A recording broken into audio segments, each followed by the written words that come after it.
এই মুহূর্তে চিকিৎসকরা রাজ্যের চিকিৎসকরা সিজিও কমপ্লেক্সের দিকে। মাসকট স্পিন কন্ট্রোল ল্যাবের পরীক্ষায় এটি প্রমাণিত। কেয়াসেট আলোপেক্স পেন্টা অ্যাক্টিভ নতুন চুল গজাতে সাহায্য করে, চুল পড়া বন্ধ করে। কেয়াসেট আলোপেক্স পেন্টা অ্যাক্টিভ 10 হেয়ার ফল প্রবলেমের একমাত্র সলিউশন। তাদের এই অভিযানের এই পথে নামার উদ্দেশ্যটা কি, কারণটা কি? কারণ তারা বিশ্বাস রাখতে পারছেন না। বিশ্বাস রাখতে পারছেন না যে অভয়ার তদন্ত প্রক্রিয়া, তার ধর্ষণ এবং খুনের তদন্ত প্রক্রিয়া ঠিক পথে এগোচ্ছে। আজ তারা বেরিয়েছেন সিবিআইকে প্রশ্ন করতে, তাদের কাছে মিছিল করে যাচ্ছে, তাদের কাছে প্রতিনিধি দল নিয়ে যাচ্ছে।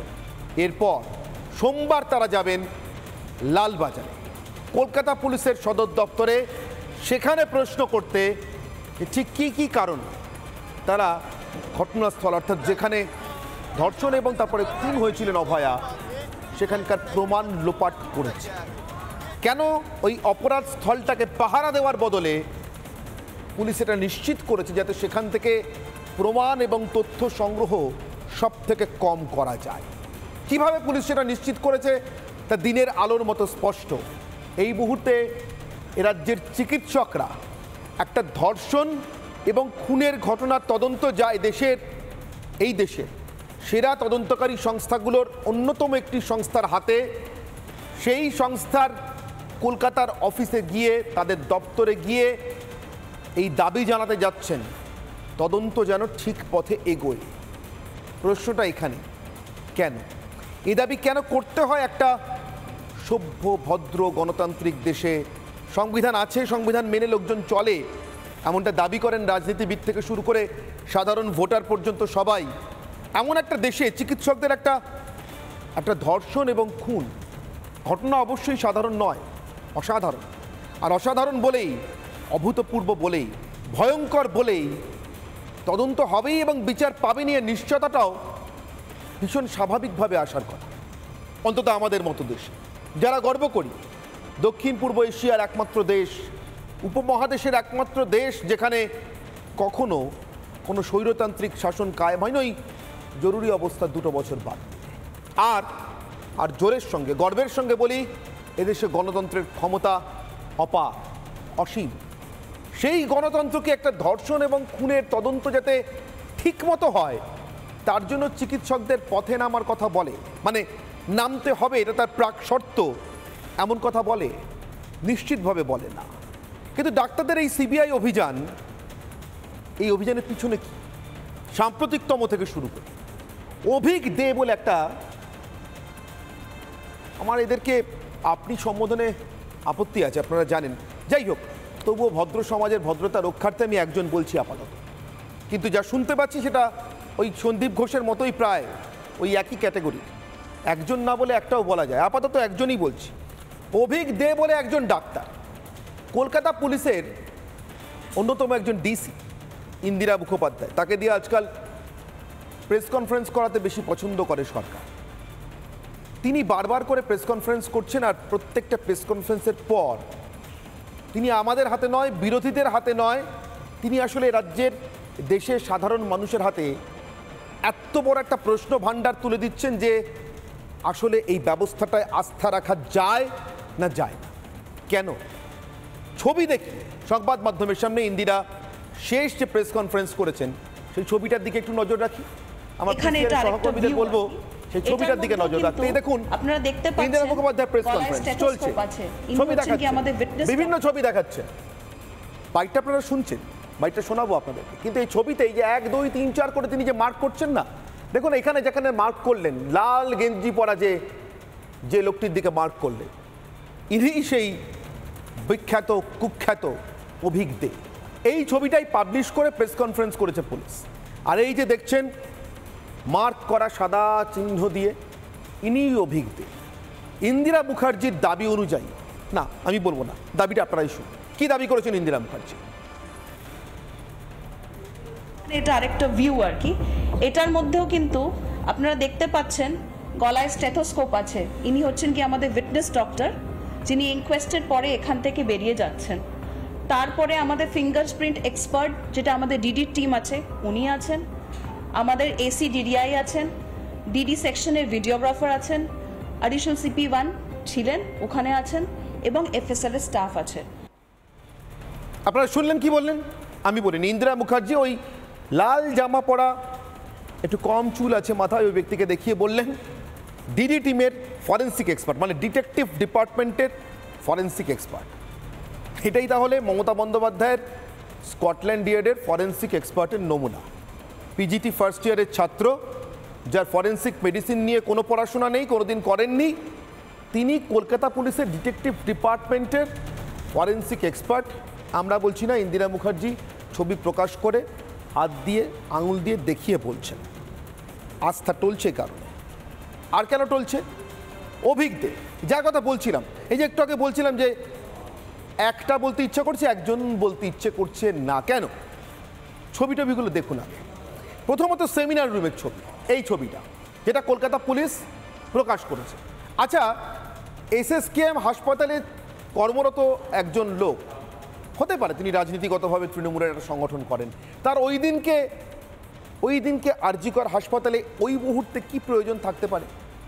যদি না, আমি নাম করেই বলছি, যদি না কোনো বদ উদ্দেশ্যে এসে থাকেন।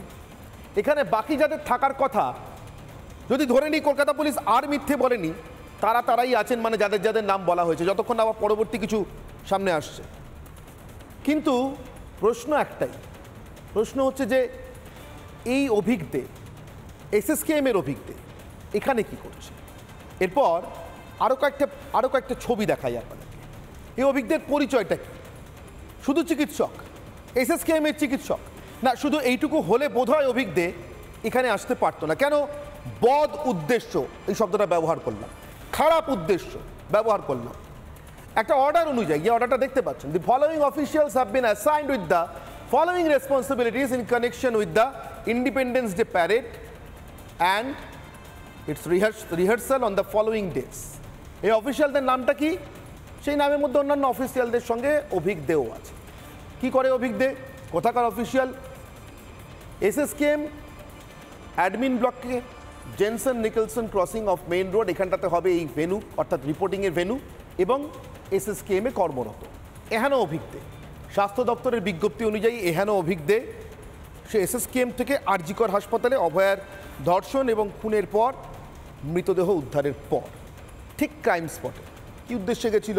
আমি আবারও বলছি, সচেতনভাবে বলছি, উদ্দেশ্য ভালো বলে কোনোভাবে মনে হচ্ছে না, একেবারে খারাপ বদ উদ্দেশ্যের কথাই মাথায় আসছে। বিশেষ করে কলকাতা পুলিশ যখন নিজে দায়িত্ব নিয়ে তার নাম ভাড়াচ্ছে এবং পরিচয় ভাড়াচ্ছে। এরপরে পরবর্তী নমুনা অভিজ্ঞে আসলে কি, কেন এবং কিভাবে। পরবর্তী নমুনা মুখ্যমন্ত্রী মমতা বন্দ্যোপাধ্যায়ের পাশে অভিজ্ঞ। নিশ্চিতভাবে আপনাদের সঙ্গে আমিও বিশ্বাস করি, রাজ্যের মুখ্যমন্ত্রী মমতা বন্দ্যোপাধ্যায় রাজনীতিক, অত্যন্ত জনপ্রিয়, তার আশপাশে অনেক লোক ঘোরাফেরা করে, এভাবেই হয়তো অভিজ্ঞে ঢুকে গেছে। কিন্তু মমতা বন্দ্যোপাধ্যায় যে স্তরে নিরাপত্তা পান, এবং বিশেষ করে তার বাড়িতে গত বছর ঢুকে পড়া এক অজ্ঞাত পরিচয়ের ঘটনার পরিপ্রেক্ষিতে তার নিরাপত্তারও আঁটোসাঁটো হয়েছে বলে জানি। ফলে তার এতটা ঘনিষ্ঠ বৃত্তের মধ্যেই অভিজ্ঞে ঢুকে পড়েছে, সামান্যতম সিকিউরিটি চেক বা তার পরিচয়, নাম ইত্যাদি না জেনেই বা যাচাই না করেই, এইটা বিশ্বাস করতে পারছি না। আচ্ছা, মুখ্যমন্ত্রীর পাশে অভিজ্ঞদের এই ছবিটাকে নেহাতি কাকতালীয়, এমনটা কি যে এটা হঠাৎ করেই হয়ে গেছিল, গুণমুগ্ধ হিসেবে ঢুকে পড়েছিল? বোধহয় নয়। তার কারণ তৃণমূল কংগ্রেসের অন্য নেতা নেত্রীদের সঙ্গেও এই অভিজ্ঞকে এই স্বমহিমায় দেখা যাচ্ছে। মমতা বন্দ্যোপাধ্যায়ের সঙ্গে যা দূরত্ব ছিল তার থেকেও কম ডিস্টেন্সে, কম দূরত্বে স্বাস্থ্য প্রতিমন্ত্রী চন্দ্রিমা ভট্টাচার্যের পাশে অভিজ্ঞে থাকার কথা। তার কারণ অভিজ্ঞে স্বাস্থ্য সংক্রান্ত বিষয়ের সঙ্গেই যুক্ত তৃণমূল কংগ্রেসের দলীয় দায়িত্বের জায়গা থেকে ছিলেন। অতএব অভিজ্ঞদের ওই ছবিটা ব্যতিক্রম নয়, বরঞ্চ অভিজ্ঞদের পরের ছবিগুলো প্রমাণ করছে এটাই নিয়ম তৃণমূল কংগ্রেসের রাজত্বে। পরের ছবি তৃণাঙ্কুর ভট্টাচার্য, আপনারা চেনেন, তৃণমূল ছাত্র পরিষদের কর্মসূচি চলছে, সেখানে একেবারে তৃণাঙ্কুরের পাশে বসে আছে। না, তৃণাঙ্কুর নিশ্চয়ই মমতা বন্দ্যোপাধ্যায়ের মতো নিরাপত্তা পান না, বা চন্দ্রিমা ভট্টাচার্যের মতোও নয়, কিন্তু তৃণাঙ্কুরের ঠিক পাশে এহেন একটা ধর্ণা কর্মসূচিতে বা রাজনৈতিক কর্মসূচিতে নিট, আপনারা জানেন নিট পরীক্ষা নিয়ে যে দুর্নীতি হয়, প্রশ্ন ফাঁস হয়, তার পরিপ্রেক্ষিতে এই ধর্ণা কর্মসূচি ছিল। প্ল্যাকার্ডগুলোও দেখা যাচ্ছে। অভিজ্ঞে এখানে স্টেথোস্কোপ গলায় ঝুলিয়ে, অর্থাৎ একজন চিকিৎসক হিসেবে তিনি পরবর্তী প্রজন্মের চিকিৎসক তৈরি করবার পরীক্ষাতে দুর্নীতির প্রতিবাদ করতে এসছেন, একেবারে তৃণমূল ভট্টাচার্যের পাশে বসে সে প্রতিবাদ তিনি করছেন। পরের ছবি সরাসরি দলীয় পরিচয়টা অভিজ্ঞদের তৃণমূল কংগ্রেস করে, এবং তাই এই বুকে ব্যাজ এই ছবিটা প্রমাণ করে দিচ্ছে, তৃণমূলের ব্যাজ পড়া অভিজ্ঞদের এই ছবিটা প্রমাণ করে দিচ্ছে। তাহলে কোনো ছবিতেই কাকতালীয়ভাবে নয়, একেবারে দলীয় পরিচয়ই মমতা বন্দ্যোপাধ্যায়ের সঙ্গে, চন্দ্রিমা ভট্টাচার্যের সঙ্গে এবং প্রিয়াঙ্কুর ভট্টাচার্যদের সঙ্গে অভিজ্ঞকে দেখা যায়। এবার আস্থা কোথায় টলছে? কেন চিকিৎসকদের এই চরম অনাস্থা নিয়ে সিবিআই এর কাছে পর্যন্ত যেতে হচ্ছে যে তদন্তটা করবেন, তো তদন্ত করুন, কিন্তু আমরা কিন্তু এখনো বিচারের অপেক্ষায় দিন গুনছি। আর কতদিন গুনবো? এটা হচ্ছে সেমিনার রুমের ছবি। এই ছবিটা দেখতে দেখতে বোধ হয় আপনাদের চোখ পচে গিয়েছে। আর আমার এই মুহূর্তে কখনো কখনো মনে হয় ঘিলুটাই বোধহয় পচে যাচ্ছে। আমি ঠিক এমন গণতন্ত্র, এমন সংবিধানের দেশে জন্মেছিলাম বলে বিশ্বাস হয় না, যেখানে একজন চিকিৎসকের ধর্ষণ এবং খুন হওয়ার পর তার মার্ডার স্পটটা, তার ক্রাইম স্পটটা এইভাবে লোক দিয়ে, আসলে দড়ি দিয়ে ঘিরে নয়, লোক দিয়ে ঘিরে, এবং তাও আবার বেছে বেছে ওই দাগি সন্দ্বীপের সবচেয়ে কাছের লোকগুলোকে দিয়ে ঘিরে ক্রাইম স্পটটাকে নষ্ট করা হয়। কলকাতা পুলিশ যে কত বড় মিথ্যাচার করেছে, ক্রাইম স্পটটাকে তারা রক্ষা করেছেন বলে আসলে যে মিডিয়ার কাছে, সংবাদ মাধ্যমের সামনে মিথ্যা বিবৃতি দিয়েছেন সেটা আমি বলবো না। যিনি বলেছেন তাকে মিথ্যাবাদী বলার ক্ষমতা যদি থাকে তৃণমূল কংগ্রেসের লোকজনের, দেবেন। আপাতত মেয়ের মৃত্যুর পর, ভয়ঙ্কর ওই খুন এবং ধর্ষণের পর, তাকে প্রথম দেখতে যাওয়ার সময় পর্যন্ত এবং শেষ দেখা পর্যন্ত বারে বারে বদলে যাওয়া চাদরের রং। আমি না, যদি মিথ্যাবাদী বলতে হয় আবারও বলছি, তৃণমূল কংগ্রেসের নেতাকর্মীদের কোনো রাজনৈতিক নেতা খুঁজে পাবেন না, কোনো মিডিয়ার সাংবাদিককে খুঁজে পাবেন না, মিডিয়ার ট্রায়ালকেও দোষী করতে পারবেন না। দুর্বিনীত গোয়েল আপনি এবং আপনি যাদের বসংবদতা করেন সেই দল, অভয়ার বাবাকেই বলতে হবে, কারণ কথাটা তিনি বলছেন। প্রথম 3টের সময় নাকি একজন আমার মেয়ের কাছে গেছিল, সে নাকি দেখেছিল আমার মেয়ে লাল চাদর গায়ে দিয়ে ঘুমাচ্ছে। পরে একজন ফটো দেখেছে সে নীল চাদর গায়ে দেওয়া। আমরা যখন দেখেছি তখন দেখেছি সে সবুজ চাদর গায়ে দেওয়া, কিন্তু যখন নীল চাদর গায়ে দেওয়া তখন তার ওই বেড থেকে পা অনেকটা দূরে। এই ফটোটাও আমরা দেখেছি, এবং আমরা যখন দেখেছি তখন পা গুলো সামনে একদম পুরো সাজিয়ে গুছানো। ওটা পুরো বোঝা যাচ্ছে যে কেউ সাজিয়ে গুছিয়ে একদম পুরো দেখিয়েছে আমাদের। এমন একটা ঘটনার পর 3বার চাদর বদল। এদেশের এক স্বরাষ্ট্রমন্ত্রীর কথা আমি জানি, যিনি 26/11 মুম্বাই হামলার পর এবেলা ওবেলার মধ্যে 4বার জামা কাপড় বদলেছিলেন। তাকে তার পদ থেকে সরতে হয়েছিল। এই চাদরগুলো যারা বদলেছে তারা এখনও নিজের পদে স্বমহিমায় আছে। আজ পর্যন্ত সিবিআইও তাদের টিকি খুব একটা স্পর্শ করতে পেরেছে বলে অন্তত আমার জানা নেই। চিকিৎসকদের যদি জানান সিবিআই কর্তারা, খুশি হব। অভয়ার বাবা তিনি আরও একটি কথা বলেছেন, কিন্তু সে কথা বলার আগে, সে কথা শোনানোর আগে তিনি যার ভিত্তিতে, যে প্রেস কনফারেন্সের ভিত্তিতে কথাটা বলেছিলেন, ক্রাইম সিন দেখাচ্ছিলাম, গোটা 40 লোক প্রায় দাবাদাবি করছে। এই সিনটা নাকি সুরক্ষিত ছিল, এখানে নাকি কাউকে ঢুকতে দেওয়া হয়নি, কর্ডন করা ছিল। কে বলছেন? ওই Indira Mukherjee madam, DC central. কি বলেছিলেন একবার শোনাই।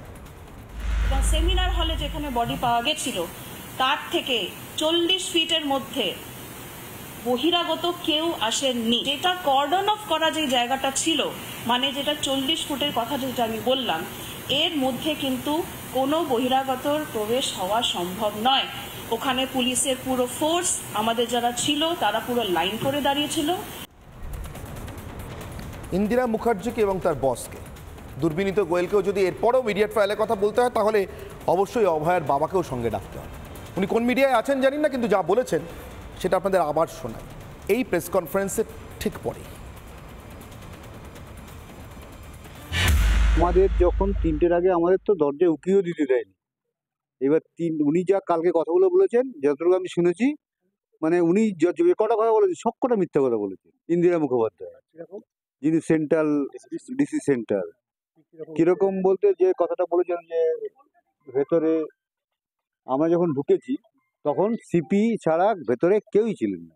তখন না কোনো রকম কর্ডন করা ছিল না, কোনো ঘেরা ছিল না, এবং সেখানে অবাধ লোক যাতায়াত করেছে। যারা ভিডিওতে আমরা দেখেছি যেটা হতে পারে 11 ফুটে কোনোদিন অত লোক থাকতে পারে না। এরপরে সন্দীপ ঘোষকে পুরস্কৃত করা বিভিন্ন উপায়ে, এই সন্দীপ নাকি চাকরি ছাড়তে চেয়েছিল, সত্য মিথ্যে জানি না, অন্তত ক্যামেরার সামনে তো বলেছিল। ঠিক এইভাবে নিজের ইস্তফাপত্র তুলে ধরে সন্দীপ ঘোষ দেখিয়েছিল যে সে সরকারি চাকরি থেকে ইস্তফা দিয়েছে। তার ঠিক 4 ঘন্টা পরে সন্দীপ দরদি সরকার তাকে ন্যাশনাল মেডিকেল কলেজ হাসপাতালের প্রিন্সিপাল পদে, অর্থাৎ যে পদে সে ছিল আরজি করে, সে পদেই একদম হুবহু সেই পদে আরজিকর থেকে ন্যাশনাল মেডিকেল কলেজ হাসপাতালে ট্রান্সফার করে। এর আগে বহুবার বদলি হয়েও আরজি করে বদলি হয়ে আসা অন্য প্রিন্সিপালদের ঘরে ঢুকতে দেয়নি এই দাগি সন্দীপ, কিন্তু এই যাত্রা সিএনএমসিতে যেতে পারেনি, ঘরে ঢুকতে পারেনি, চিকিৎসকরা আটকে দেন, ঢুকতে দেননি, বলেছিলেন এমন দাগি লোক এই হাসপাতালে স্বাগত নয়। কিন্তু না হলে ঢুকে পড়লে পরের দিন আবার একটা অভয়া হয়ে যেত কিনা আমরা জানি না, কোনো গ্যারান্টি নেই। তার কারণ সন্দীপ ঘোষকে রাজ্যের সরকার কেন প্রোটেকশন দিচ্ছে সে রহস্যের কোনো উন্মোচন এখনো পর্যন্ত হয়নি। অতএব সন্দীপ ঘোষ কোথায় গিয়ে কি করবে তার সত্যি কোনো গ্যারান্টি নেই। তাই চিকিৎসকদের আস্থা টলছে, লোকটা রোজ আসছে আর যাচ্ছে। বলি সিবিআই এর অফিসে চাকরি পেল নাকি, অন্তত কন্ট্রাকচুয়াল, এমন মনে হওয়াটা অস্বাভাবিক বলবেন আপনি? যারা বিচারের দাবিতে পথে নেমেছেন, সিজিও কমপ্লেক্সে যাচ্ছেন তাদের জন্য। এরপর স্কটল্যান্ড ইয়ার্ডের দুর্দান্ত দুখানা মিথ্যের নমুনা আপনাদের শোনালাম। স্কটল্যান্ড ইয়ার্ডের ডিসি সেন্ট্রাল ইন্দিরা মুখোপাধ্যায়ের সেই মিথ্যের স্বরূপ উন্মোচন করেছেন আর কেউ নয়, অভয়ার বাবা এবং মা। তো সেই স্কটল্যান্ড ইয়ার্ডকে মমতা বন্দ্যোপাধ্যায়ের পুরস্কার জনসমক্ষে। আমার পুলিশ দারুণ পুলিশ, আমার পুলিশ সেরা পুলিশ। শুনুন। কেউ ভাবতে পারে যে পুলিশ ঠিক মতো করতে পারছে না, যদিও Calcutta police is the best police in the world. তাদের তদন্তের যে সিস্টেমটা এবং সবচেয়ে ভালো অফিসারকে লাগানো হয়েছে সমস্ত কিছু দিয়ে। এতক্ষণ ধরে আপনাদের এত কিছু কেন দেখালাম জানেন? চিকিৎসকরা যখন একটা দেশে একটা স্বাভাবিক প্রক্রিয়ায় সংবিধান মোতাবেক পেতে চলা বা পাওয়ার কথা আছে এমন তদন্ত প্রক্রিয়াকে নিশ্চিত করবার জন্য যখন তাদেরকে হাঁটতে হয় এক সহকর্মীর জন্য, তখন একটু ভাবতে হয়। তখন মনে হয় কিছু কিছু বিচার দেশের জন্য জরুরি, কিছু তদন্তের সাফল্য দেশের জন্য, আমাদের ব্যবস্থার জন্য জরুরি। ব্যবস্থা মানে যে পদ্ধতিতে, যে উপায়ে, যে নিয়মে, আইনে, বিধিতে আমাদের এ দেশটা চলে, আমরা ভরসা করে যে ব্যবস্থাটা নিজেরাই নিজেদের হাতে তুলে দিয়েছি এবং তুলে নিয়েছি। আপনি বলবেন ওহো সংবিধানের কথা বলছেন, তাই তো? তাই এত ঘুরিয়ে পেঁচিয়ে বলছেন কেন? সোজা করে বলুন না। সোজা কথা সোজাভাবেই বলা ভালো, বলাই যায়, কিন্তু সোজা কথায় এক শব্দের কথায় সব ভাব, সব অভাব সবসময় ধরা পড়ে কি? যেমন ধরুন স্রেফ ধর্ষণ আর খুন, এইটুকু যদি বলি, ধরা পড়বে অভয়ার মা আর বাবার কষ্টটা। আমার কষ্ট দিয়ে তো মনে হচ্ছে না। আজকাল খুব ব্যক্তিগতভাবে শেয়ার করছি আপনাদের সঙ্গে, আমি এক মেয়ের বাবা। আজকাল মাঝরাতে ঘুম ভেঙে গেলে চুপি চুপি মেয়ের ঘরে যাই। অঘরে ঘুমোনো মেয়ের মুখটা দেখতে দেখতে আমার নিজের মায়ের স্বপ্নের কথা মনে পড়ে, যিনি আমাকে ডাক্তার হতে দেখতে চেয়েছিলেন। এখন স্বপ্ন দেখেন ছেলে তো হয়নি, যদি তার নাতনি ডাক্তার হয়। এ নিয়ে কোনো চাপাচাপি নেই, কিন্তু স্বপ্নটা আছে। আমার ওই মুহূর্তে অভয়ার ছিন্ন ভিন্ন শরীরটার কথা মনে পড়ে, দেহটার কথা মনে পড়ে। নিশুত রাতে পৃথিবীর সকলের অলক্ষ্যে, সকলের চোখের আড়ালে আমি এক অসহায় পিতা জানু পেতে বসি। সর্বশক্তিমান আমার ঈশ্বরের কাছে প্রার্থনা জানাই, ধ্বংস করে দাও আমাকে, আমার সন্ততি স্বপ্নে থাক। মেয়ের পুতুল ঘুম চোখে বালিশের পাশে রেখে শুয়ে পড়া হেয়ার ব্যান্ড, পরম নিশ্চিন্তে জড়িয়ে ধরা পাশ বালিশের ভরসায় এলিয়ে রাখা দুটো হাত, একটু পাশেই ছড়ানো পড়ার টেবিল, যা নিয়ে মায়ের কাছে নিত্য নৈমিত্তিক বকা খায়। যে কোনো সময় ঘুম ভেঙে যাতে গেলে উঠে বসতে পারে একটুখানি পাটা ছড়িয়ে, তার জন্য একটু টেনে রাখার চেয়ার। আমাকে শঙ্কিত, ভীত, স্বার্থপর এক বাবাকে আমার মুখ দিয়ে অস্ফুটে প্রার্থনা করিয়ে নেয় আমার মেয়ে যেন ডাক্তার না হয়। এ প্রার্থনা অসভ্য আমি জানি, কিন্তু অভয়ার মুখখানা ভেসে থাকে আমার চোখে, আর ভেসে ওঠে কিছু নর্দমার কীটের মুখ। এবেলা ওবেলা যে মুখগুলো দিয়ে উচ্চারিত হয় ধর্ষণের ক্ষতিপূরণ, ধর্ষণের দায়, ধর্ষণের তদন্ত, ধর্ষণের বিচার, ধর্ষণের রাজনীতি, এরকম এই পৃথিবীর এই সভ্যতার সবচেয়ে অশ্লীল, সবচেয়ে অসভ্য শব্দগুলো আমি একা নই, এ রাজ্যের, এ দেশের, এই সমাজের সব বাবা, সব মা নিজেদের হাতে নিজেদের তুলে দেওয়া আর তুলে নেওয়া ওই বইটা, যেটাকে সংবিধান বলছিলাম, যেটা আমি এক কথাই বলিনি বলে হয়তো আপনি রেগেছেন, ভেবেছেন ঘুরিয়ে পেঁচিয়ে কেন বলছে, এই ব্যবস্থাটার দিকে তাকিয়ে একটাই প্রশ্নের উত্তর খুঁজে চলেছি। হে গণতন্ত্র, হে ব্যবস্থা, তোমার ইজ্জত আছে এখনো? পুলিশ পারেনি, কারণ না পারার নির্দেশ ছিল। সিবিআইকে পারতে হবে, আমি বলছি পারতেই হবে ব্যবস্থার স্বার্থে। লবি সেটিং, এসব বিতর্কের কথা, কয়লা চুরি, গরু চুরি, এমনকি চাকরি চুরির তদন্তকেও কালিমা লিপ্ত করেছে। কিন্তু বিশ্বাস করুন, এই তদন্তটা অভয়া নয়, গণতন্ত্রের ইজ্জত লুঠের তদন্ত। একটা ব্যবস্থাকে কাজে লাগিয়ে নগদ মূল্য হাতে ধরিয়ে দিয়ে ধর্ষক বন্ধু রাজনৈতিক শাসন পত্তন যারা করেছে তাদের মুখোশ টেনে ছিঁড়ে দেওয়ার তদন্ত। সেই তদন্তে সাফল্য না এলে আমার মতো বাবারা চাইবেন মেয়ে যেন ডাক্তার না হয়। হয়তো তাতে আপনাদের কিচ্ছু এসে যাবে না। পুলিশ, সিবিআই, আইনজীবী, বিচারপতি, আপনারা না হয় পুরুষ ডাক্তার দেখিয়ে দেবেন, কিন্তু একবার ভেবে দেখুন, ঠান্ডা মাথায় ভেবে দেখুন, বাবা নয়, এবার মায়েদের কথা ভাবুন। গণতন্ত্রের ইজ্জত লুটে তদন্ত আর বিচার হলো না, এটা দেখে যদি এদেশের মায়েরা এমন সিদ্ধান্ত তো নিতে পারবেন না যে মেয়ের জন্ম দেবেন না, কারণ জন্মের আগে লিঙ্গ পরীক্ষা, ভ্রূণের লিঙ্গ পরীক্ষার আইন নিয়ে, এটা বেআইনি দেশে। কিন্তু তারা যদি এমন কথা ভাবেন, এমন সংকল্প করেন, মেয়ে জন্মালেই হাতটি ধরবো, এক বস্ত্রে রাজ্য ছেড়ে, দেশ ছেড়ে চলে যাব সেখানে যেখানে মেয়ের ইজ্জতের গ্যারেন্টি আছে। বছর পর, কয়েক বছর পর এদেশের নেতা, পুলিশ, আইনজীবী, বিচারপতিরা জন্মাবেন কোন গর্ভ থেকে? কে জন্ম দেবে? আমার একটাই প্রশ্ন, পারতেই হবে সিবিআইকে। পারবে কি? আমার আজকের অগ্নিবাণ, পুলিশ ফেল, পাশ করবে সিবিআই, পাশ করতে পারবে। না পারলে কি হবে একটু আগে আপনাদের বলেছি। আমার সঙ্গে উপস্থিত যারা, আমার একেবারে বাঁদিক থেকে পরিচয় করাবো। অনিন্দ্য সিনহা রায়, সৌরভপ্রিয় দত্ত, পরপর দুই রাজনৈতিক কর্মী, দুজনেই তৃণমূল কংগ্রেসকে সমর্থন করেন। আমার ঠিক বাঁদিকে রয়েছেন ডক্টর অচ্যুষ্মান ভট্টাচার্য, চিকিৎসক। আমার ঠিক ডান দিকে পরপর দুই বিজেপির মুখপাত্র সজল ঘোষ এবং অঙ্কন দত্ত। আমার সঙ্গে সরাসরি আছেন অনির্বাণ চৌধুরী, সিপিআই নেতা, এবং দীপাঞ্জন চক্রবর্তী, প্রাক্তন এনএসজি কর্তা।